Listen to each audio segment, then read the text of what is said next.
sirve para justificar que en este proceso electoral no existe protagonismo de personajes o ciudadanos exclusivos. Se trata de un conjunto de actos, leyes, autoridades, medios de comunicación, actores sociales y económicos que han influido en cada una de las etapas de este proceso. Es así que quien resiente un daño o perjuicio a su esfera de derechos político-electorales, o concretamente en la etapa de resultados emitidos por la autoridad electoral administrativa, puede acudir a los tribunales electorales a interponer los recursos de inconformidad, los cuales son procedentes, previa acreditación de sus presupuestos procesales, en contra de los resultados de actas de cómputos finales. Con toda humildad y ética manifiesto que el expediente TEP-1-031-2017, ISOs acumulados relativos a la elección de gobernador del Estado de Puebla, lo asumimos mi ponencia y un servidor con toda la responsabilidad y el empeño que nuestra función nos encomienda. Así, una vez que fue turnado el expediente, se advirtieron, además de los datos que se dieron en el proyecto de la cuenta, los siguientes. Se conforma de 37 expedientes presentados por cuerda separada y que hasta el momento de la sentencia se ha atendido su acumulación. Los actores de los medios impugnativos fueron los partidos políticos Morena, Partido del Trabajo, Encuentro Social y los ciudadanos Sergio Mastreta Guzmán y José Miguel Jerónimo Barbosa Huerta. Se impugnaron la totalidad de los 26 distritos que conforman la división territorial electoral y se atendieron estos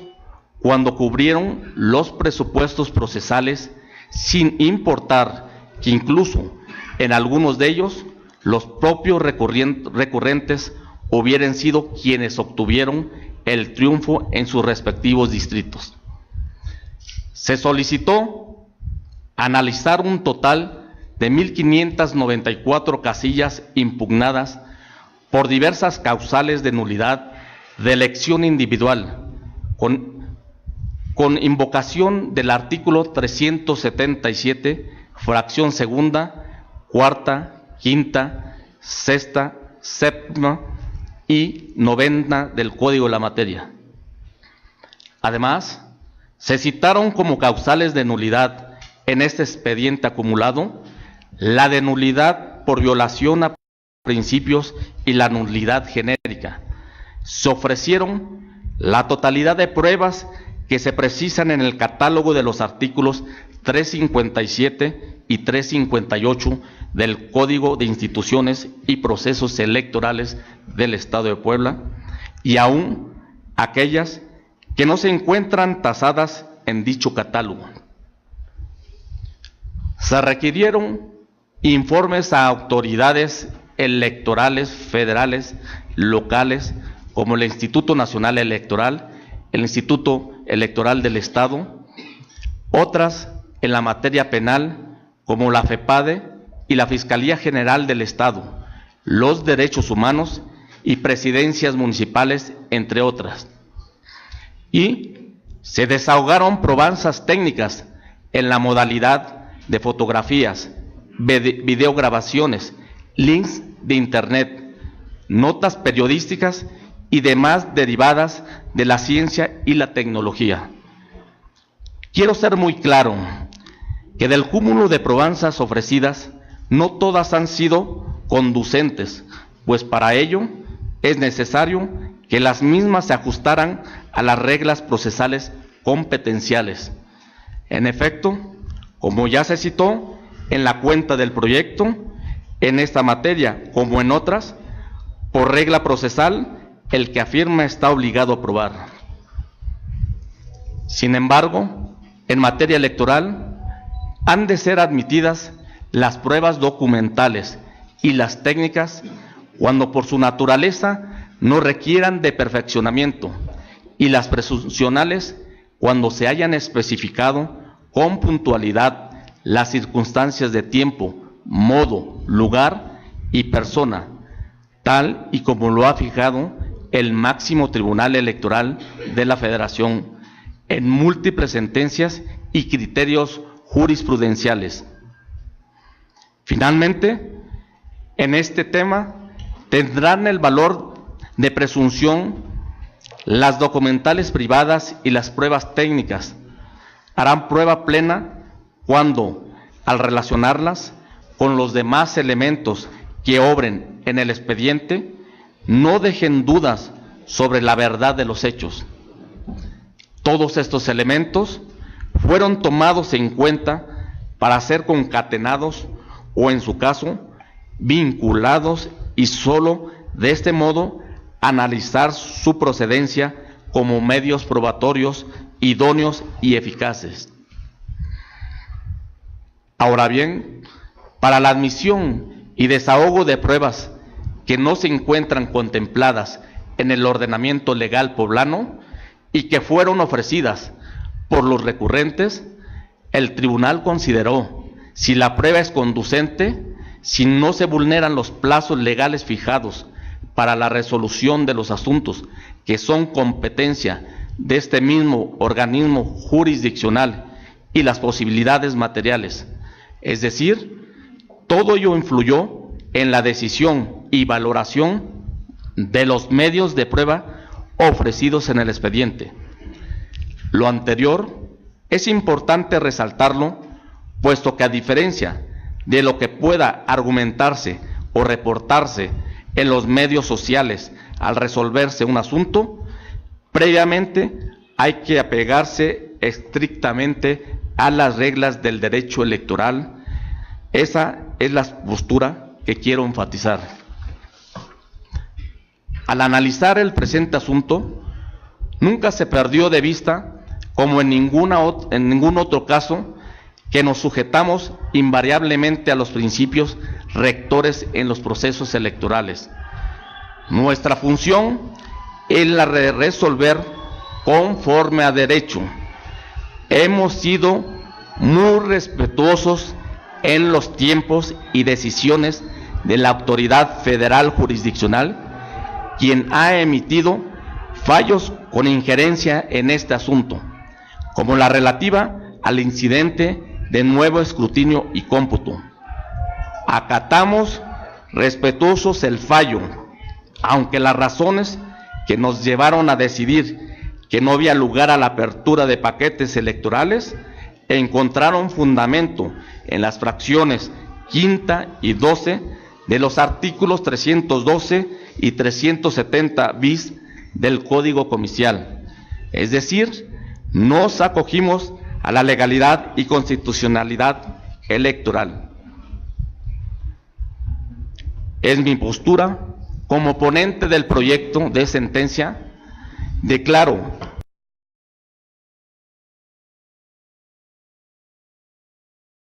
que he actuado con equilibrio y ponderación estrictamente de hechos, prueba y derecho. El espíritu analítico y crítico ha sido rector en nuestro razonamiento jurídico, todo con el afán de que este proceso sustente al titular del Poder Ejecutivo en la entidad de la manera más legítima y legal posible. Es cuanto, señor compañero magistrado. Gracias, magistrado Rodríguez Perdomo. Agradecemos su valiosa y clara explicación que nos ha hecho favor de vertir. Y por supuesto, magistrado Gerardo Sarabia Rivera, tiene usted el uso de la voz. Gracias, presidente. Con su permiso, magistrado. Señores magistrados, señoras y señores, frente a nosotros se encuentra una realidad insoslayable que representa el más grande mandato que todas y todos debemos entender, comprender, asumir y acatar. Nuestro país ya no es el mismo, ha cambiado. La realidad y referencias políticas en México indudablemente son diferentes y a ellas debemos atender si no queremos condenarnos al fracaso o al ostracismo por ineficacia o soberbia indolencia. No se trata, por supuesto, de renunciar a las ideologías o a las preferencias políticas que cada quien ha adoptado para sí mismo en ejercicio de sus libertades públicas. Eso sería un despropósito en un Estado democrático.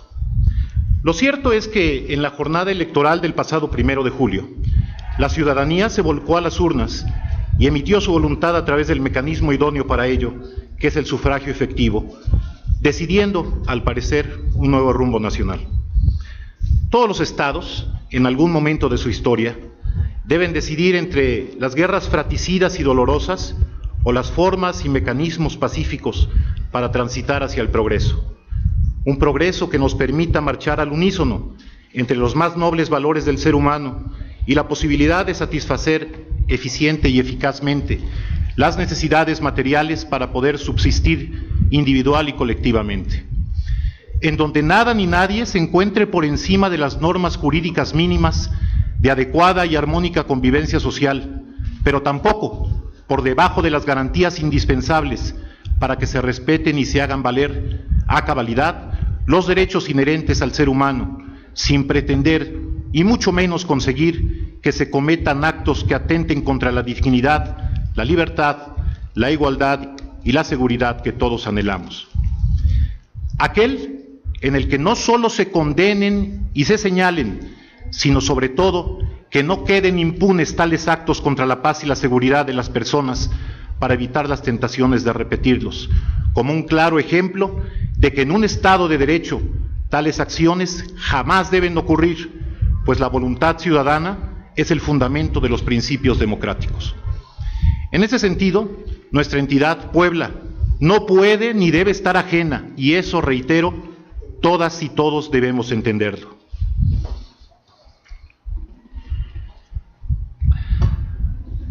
El mecanismo que nos hemos dado para conseguirlo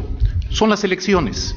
bajo un sistema electoral mixto para el caso de la composición de los órganos colegiados, como es el caso del legislativo y los ayuntamientos, en donde coexisten el de mayoría relativa y el de representación proporcional.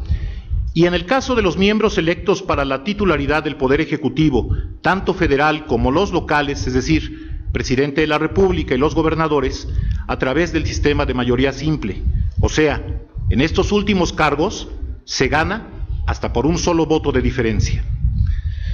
No obstante lo anterior, para que dichos procesos comiciales puedan ser considerados como válidos, es necesario que se reúnan determinados requisitos de autenticidad de los que somos corresponsables, autoridades administrativas y jurisdiccionales, medios de comunicación y ciudadanía en general. Principios que se encuentran establecidos en nuestra máxima norma jurídica, que es la Constitución Política de los Estados Unidos Mexicanos, y por supuesto en los tratados internacionales que integran el bloque de constitucionalidad como control convencional. En esta tesitura, la principal función de la ciudadanía, como derecho y como deber, es manifestar su voluntad soberana a través del sufragio. La de los medios de comunicación es precisamente comunicar a la ciudadanía los acontecimientos de manera fidedigna, sin cortapisas, pero al mismo tiempo sin desviaciones para no confundirla. Las autoridades, observando y aplicando categóricamente los principios que rigen los procesos electorales, que son el de legalidad, objetividad, imparcialidad, independencia y máxima publicidad, para asegurar la equidad en la contienda y la plena certeza de que se respetarán no solamente estos principios antes y después de los comicios, fundamentalmente los resultados de la elección, con ética y profesionalismo, sabedores que en materia electoral los principales actores son los partidos políticos, candidatas y candidatos, y de manera preponderante las ciudadanas y los ciudadanos, por lo que debemos comportarnos ética y prudentemente con nuestros egos y declaraciones para no incurrir en suspicacias y confusiones o eventualmente en responsabilidades sancionables por violentar la ley y la dignidad de los demás, porque como juzgadores y servidores públicos estamos sujetos al escrutinio público. Se trata, pues, de integridad electoral, que en palabras del magistrado Felipe de la Mata, es un concepto que alude a un enfoque para evaluar empíricamente las democracias. Constituye una aproximación analítica que nos hace tener conciencia de que, en ocasiones, los actores políticos pueden utilizar estrategias para respetar la letra de la norma jurídica, pero conculcar su finalidad. En síntesis, menciona de la Mata, este concepto indica contar con elecciones que se basan en principios democráticos de sufragio universal, igualdad política, protección a los derechos humanos, regulados en las constituciones y tratados internacionales y aplicados con imparcialidad, transparencia, profesionalismo en todas las fases del proceso electoral. En este orden de ideas, los jueces electorales estamos constreñidos a observar si en los casos que se ponen a nuestra consideración se intenta manipular al electorado, a las instituciones o a las propias normas para obtener un beneficio indebido. Justicia es dar a cada quien lo que le corresponde. Y en justicia electoral, lo que le corresponde a cada quien es lo que la voluntad de la ciudadanía manifieste a través de su voto, y que ese sufragio no se encuentre determinantemente viciado por la injerencia indebida e ilegítima de factores externos como la violencia, en todas sus vertientes, incluida la violencia política de género que tiende a la siempre indignante discriminación, cuando todos y todas debemos ser considerados iguales ante la ley, sin importar o condicionar capacidades y merecimientos a nuestra religión, edad, condición económica, social ni física, sexo, orientación o preferencia sexual y estado civil. Los tribunales electorales debemos garantizar en todo momento el cumplimiento de las reglas, sin formalismos ni atavismos, para hacer efectivo el acceso a una justicia completa y eficaz, tal y como lo mandata el artículo 17 de nuestra ley fundamental. Es por eso que en el asunto que hoy nos ocupa, y ante las discrepancias estadísticas que arrojaron diversos datos relacionados con la elección de que se trata, al resolver los incidentes relacionados con la solicitud y exigencia expresa de los actores, el partido político Morena y el otrora candidato a gobernador Luis Miguel Jerónimo Barbosa Huerta, para que se realizara la apertura de los paquetes electorales de toda la elección a la gubernatura del Estado de Puebla, el pasado día 2 de septiembre, a través de sendos votos particulares, me pronuncié en contra de la negativa de mis compañeros magistrados de pleno, a quienes expreso mis respetos. En esos pronunciamientos particulares, consideré que no solamente era oportuno, sino indispensable que se abrieran los paquetes electorales y se recontaran todos los votos en esta sede jurisdiccional, para asegurar el principio de certeza y exhaustividad que nos rige, sobre todo para que desde ese momento la ciudadanía entera pudiera tener certidumbre cuantitativa del destino de su voluntad a través del voto manifiesto de ese 1 de julio pasado, y no se siguieran generando conjeturas sin fundamento jurídico y definitivo, porque lo contrario implica subjetividad, confusión y polarización innecesaria. Derivado de lo anterior, recordemos que se interpusieron los medios de impugnación que la ley contempla y la máxima, última y definitiva instancia jurisdiccional en materia electoral en nuestro país, que es la Sala Superior del Tribunal Electoral del Poder Judicial de la Federación. El pasado 19 de septiembre de esta anualidad, determinó por unanimidad de sus 7 magistrados integrantes, que efectivamente se debía realizar la apertura y el recuento total de los paquetes electorales de esta elección, aún de aquellos que ya habían sido objeto de recuento en sede administrativa, situación que es inclusive vedada por la ley y los propios criterios que hasta ese momento venía sosteniendo esa misma instancia jurisdiccional nacional. Aparentemente un exceso, solo un tecnicismo. En las condiciones actuales, lo que abunda no sobra. Cualquier cosa que permita a la ciudadanía y a los propios actores tener certeza plena de los resultados, que como ya se dijo, es la voluntad ciudadana, no solamente debe ser permisible, es indispensable y es algo que en lo particular celebro y pondero. Es la primera vez en la historia de México, y claro está, de nuestra entidad poblana, que se implementa el famoso voto por voto, casilla por casilla. Un reclamo que el actual presidente electo Andrés Manuel López Obrador realizara desde el año 2006 y que innegablemente representó su divisa durante todos estos años, hasta que el 1 de julio, también de este año, se convirtió en el ganador de la contienda presidencial con más de 30 millones de votos a su favor, y que es sin duda una votación histórica. ¿Qué hubiera pasado si en ese 2006 el Tribunal Electoral se hubiera decantado por conceder ese voto por voto, casilla por casilla? Tal vez hubiera confirmado que no ganó. Tal vez, como algunas voces últimamente dicen, los resultados hubieran sido diferentes. Esa es exactamente la cuestión, diría Shakespeare en una de sus obras cumbres, Hamlet, ser o no ser. En cualquier caso, eso nunca lo sabremos a ciencia cierta.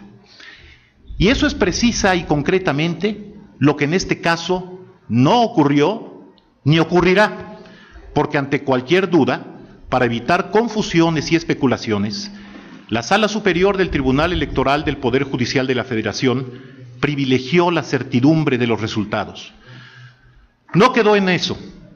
Este Tribunal Electoral se abocó exhaustivamente al estudio y análisis de la causal de nulidad contenida en la fracción séptima del artículo 377 del Código Comicial Local, relativa al presunto error o dolo en el escrutinio y cómputo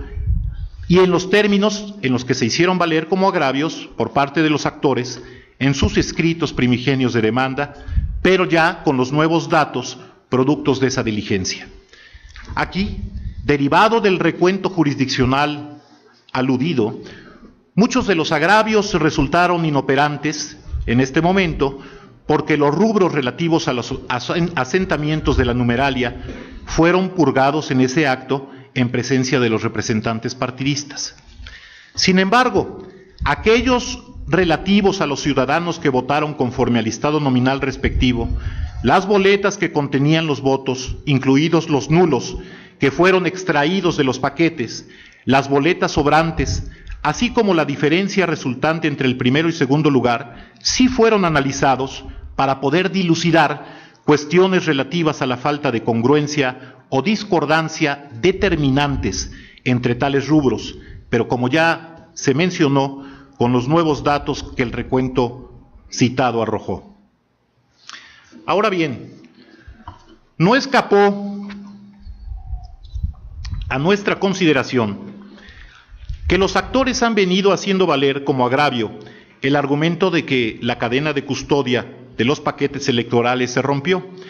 y que en consecuencia los mismos pudieron haber sido objeto de una manipulación ilícita, y así dejaron también los propios representantes partidistas en el recuento constancia a través de incidencias que la Sala Superior remitió a este tribunal como resultado de la propia diligencia a la que me estoy refiriendo. Al respecto, debe decirse que el concepto de la cadena de custodia tiene relación con un procedimiento de control que se aplica a los indicios materiales, en este caso a los paquetes electorales de la elección, desde su localización, es decir, desde su salida de las mesas directivas de casilla, hasta su valoración por parte de esta autoridad jurisdiccional. El fin, por supuesto, es que no se vicie el manejo que se haga de ellos para evitar alteraciones, sustituciones, contaminaciones o destrucciones. El procedimiento va desde la ubicación, la fijación, la recolección, el traslado y la presentación para su valoración. Al recolectar las pruebas, indicios o paquetería, lo importante es el significado, es decir, qué valor van a tener en el proceso de investigación y que éste sea relevante o determinante. Las etapas de este proceso incluyen extracción, recolección de paquetería electoral, su preservación y embalaje, el transporte que se aplica al indicio o elemento material probatorio desde su localización, descubrimiento o aportación en el lugar de intervención hasta que la autoridad competente ordene su conclusión, traslado, en su caso el traspaso a las bodegas de resguardo, en donde se realizará la custodia y preservación finales, hasta que se realiza el debate, o sea, su valoración, apreciación y calificación. Todo esto, por supuesto, no es un invento particular. Está incluido en el acuerdo identificado con la clave A/009/2015, publicado en el Diario Oficial de la Federación el día 12 de febrero de 2015, con el nombre Sistema de Control y Registro que se aplica al indicio o elemento material probatorio desde su localización, descubrimiento o aportación en el lugar de su intervención hasta que la autoridad competente ordene su conclusión. Y esto no es otra cosa más que las directrices que todos los servidores públicos que intervengan en la cadena de custodia deban observar. En este orden de ideas, podemos desprender que los paquetes electorales tienen su origen en las mesas directivas de casilla, se remiten a los consejos distritales, se recuentan cuando así se determine, se embalen y se trasladan a las bodegas en donde se custodian finalmente. Existen en el expediente constancias documentales y técnicas relativas a que las autoridades responsables de las custodias de los paquetes electorales, que por ley es el propio Instituto Electoral del Estado, tomaron las medidas mínimas necesarias para cumplir con los supuestos correspondientes del procedimiento de aseguramiento, resguardo y custodia, y no existen elementos objetivos que demuestren lo contrario. Resulta que estas directrices, como normas jurídicas, tienen componentes de supuestos jurídicos complejos, es decir, confluyen en la misma norma diversas hipótesis normativas, de tal forma que para que pueda acreditarse la violación o el rompimiento de toda la normatividad, tendrán que acreditarse cada una y todas de las hipótesis normativas de la misma. No se pueden dictar sentencias sin las pruebas conducentes en los expedientes en los que se actúa. Las presunciones no hacen prueba plena. A pesar de ello,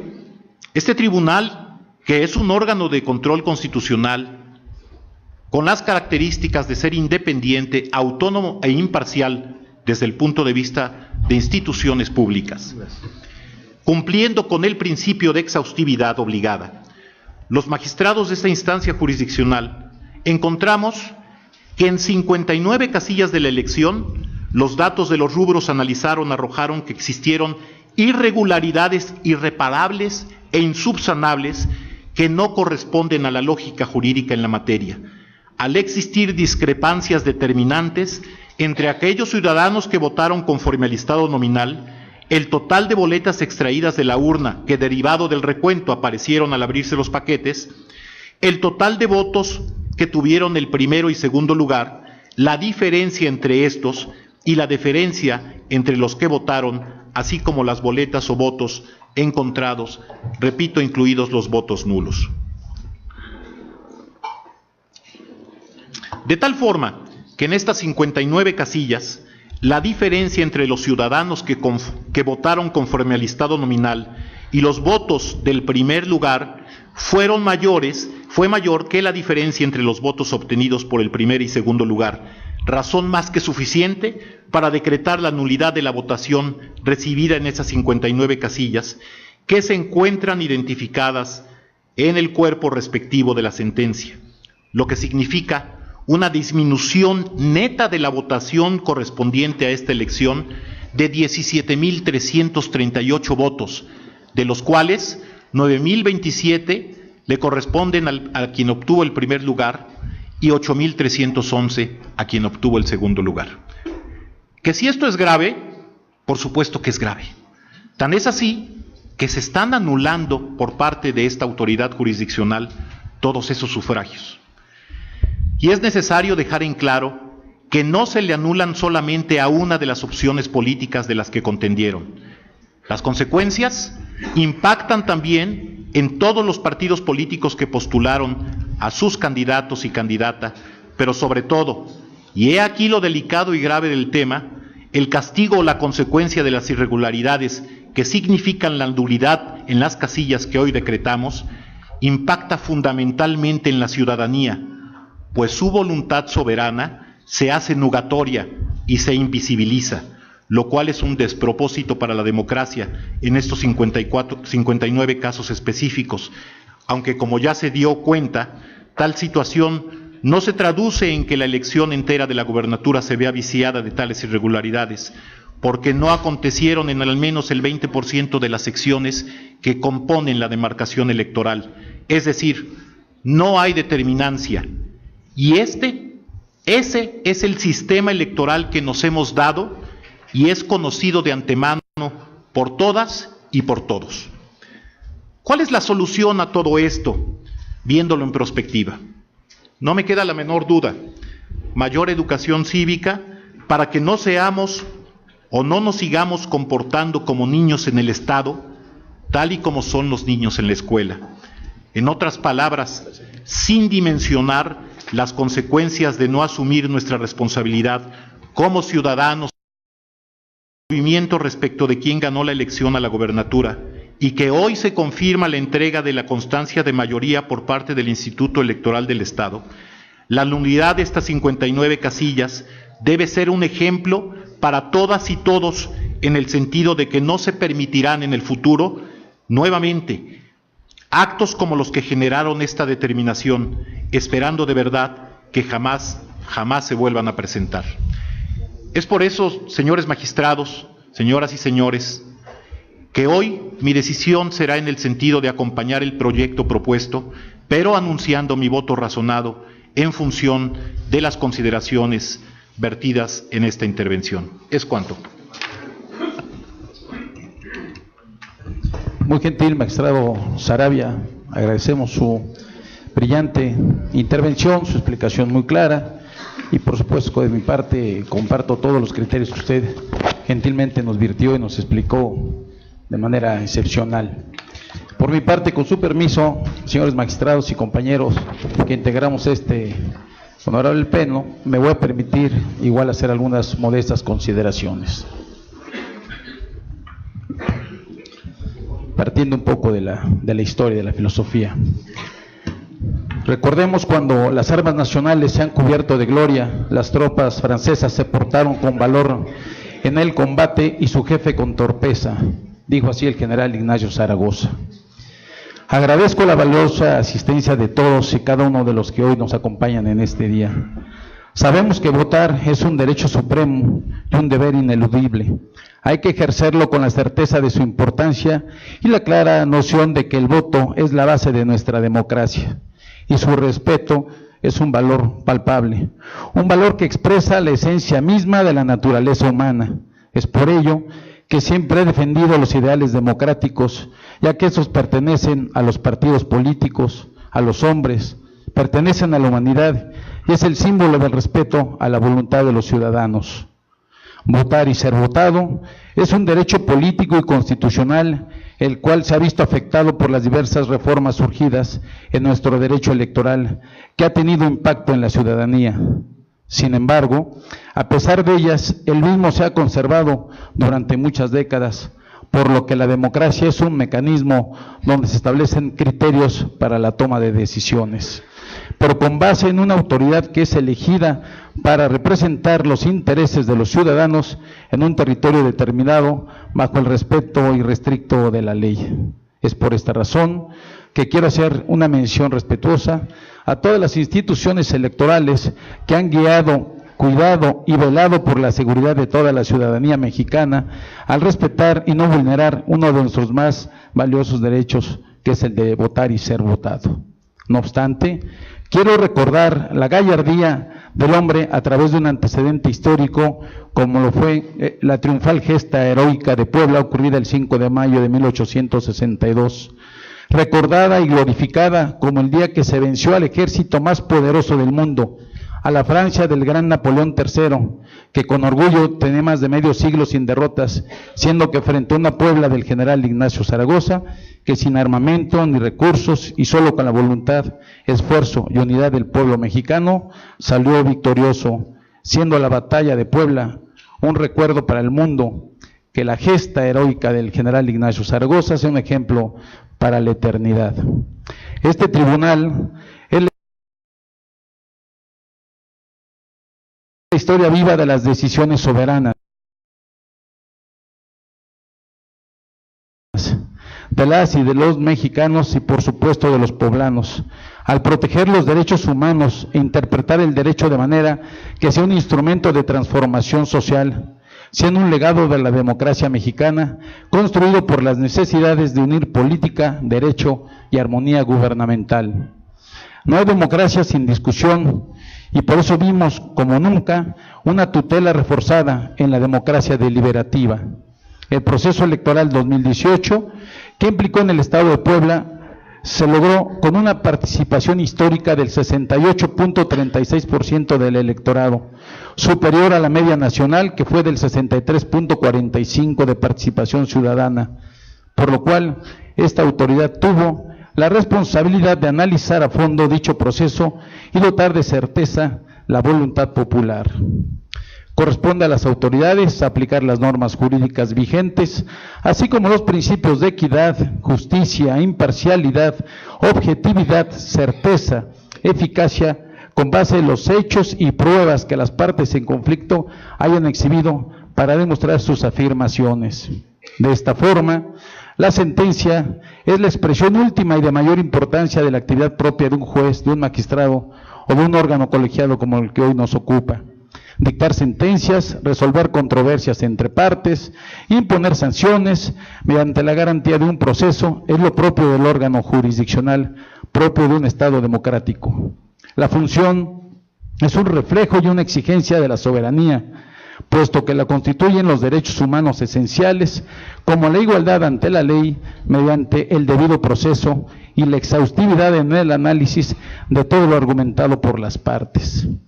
Los principios básicos en los que se basa este tribunal es en la emisión de sentencias que están sustentadas por principios como la congruencia, que es el deber del juzgador de pronunciar su fallo exclusivamente con las pretensiones, negaciones o excepciones que en su caso hayan planteado las partes durante el juicio.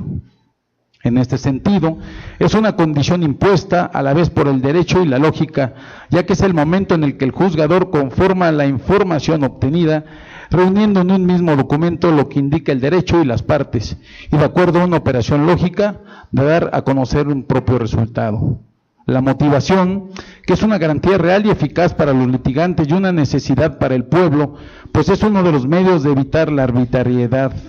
El objetivo de la motivación es mantener la confianza de los ciudadanos en la justicia y al mismo tiempo facilitar la fiscalización por el tribunal en la vía de las instancias y de los recursos.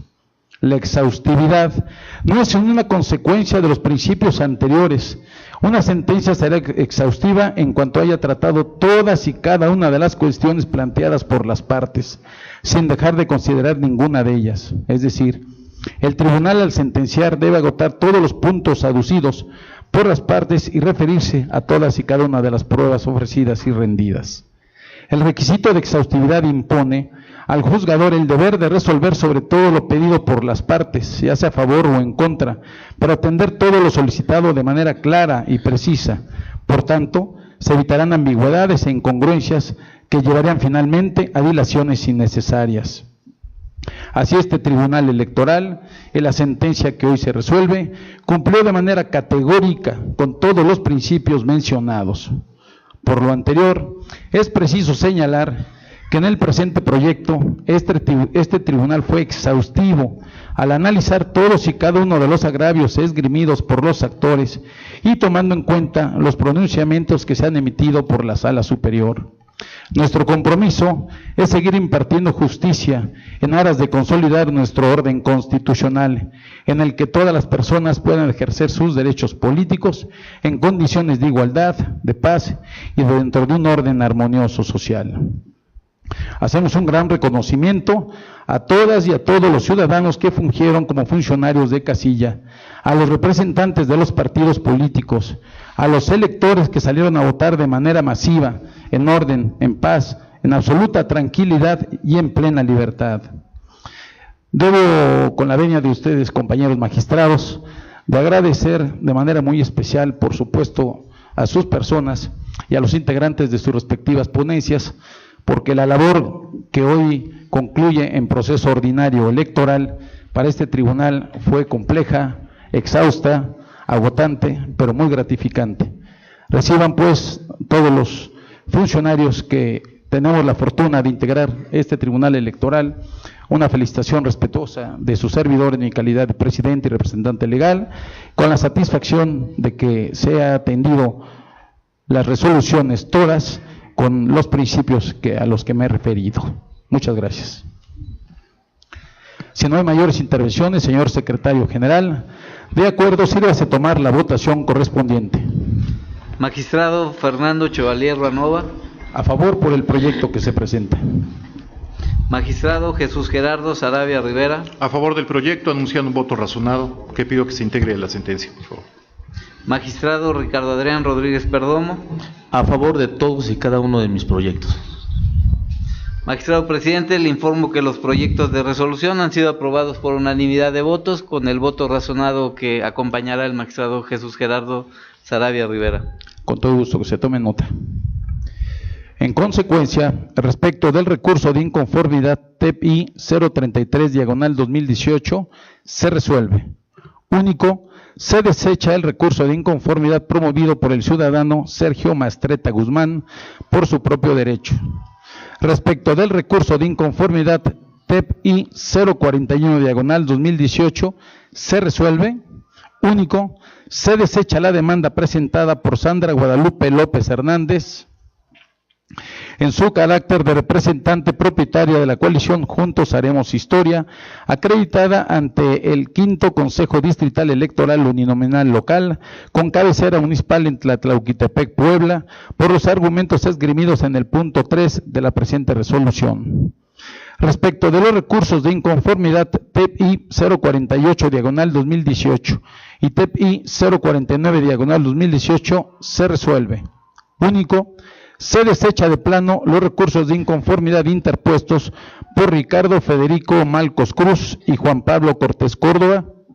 quienes se ostentan como representantes del partido político Morena, acreditados ante el Consejo Distrital 12 del Instituto Electoral del Estado de Puebla, por las razones expuestas en el considerando segundo rector de esta sentencia.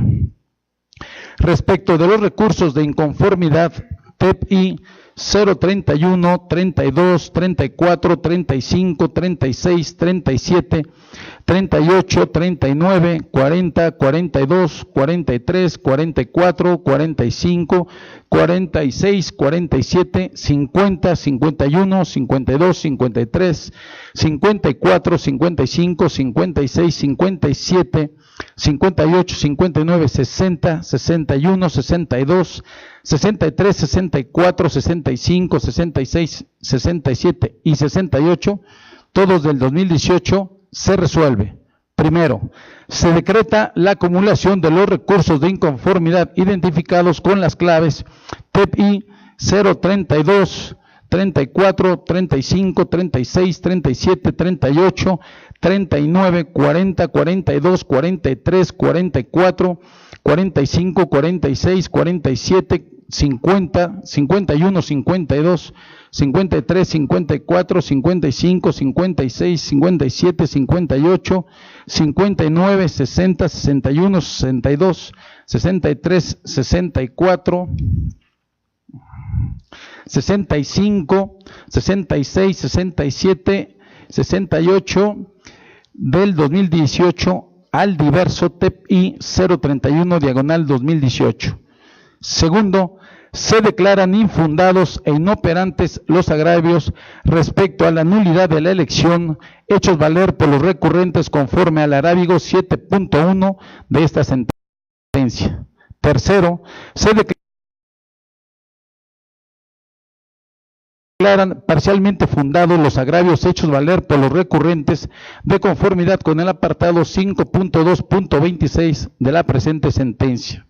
Cuarto, se modifican los resultados del cómputo final de la elección de la gubernatura del Estado en proceso electoral estatal ordinario 2017-2018. Quinto, se confirma la declaración de validez de la elección y la elegibilidad de la candidata que obtuvo la mayoría de votos, así como la entrega de la constancia respectiva a la ciudadana Marta Erika Alonso Hidalgo,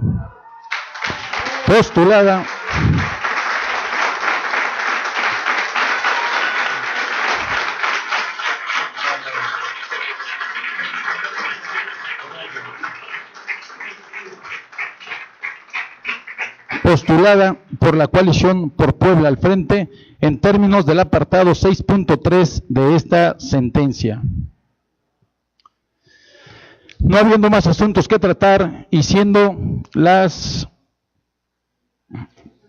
18:21 del día en que se actúa, 10 de octubre del 2018, se da por concluida la presente sesión, agradeciendo por supuesto a los señores medios de comunicación su gentil presencia, así como a los representantes de los diferentes partidos políticos, a los señores diputados que integran el Honorable Congreso del Estado, como al señor presidente de la mesa directiva que nos honra con su presencia. Tengan todos ustedes muy buenas noches. Gracias.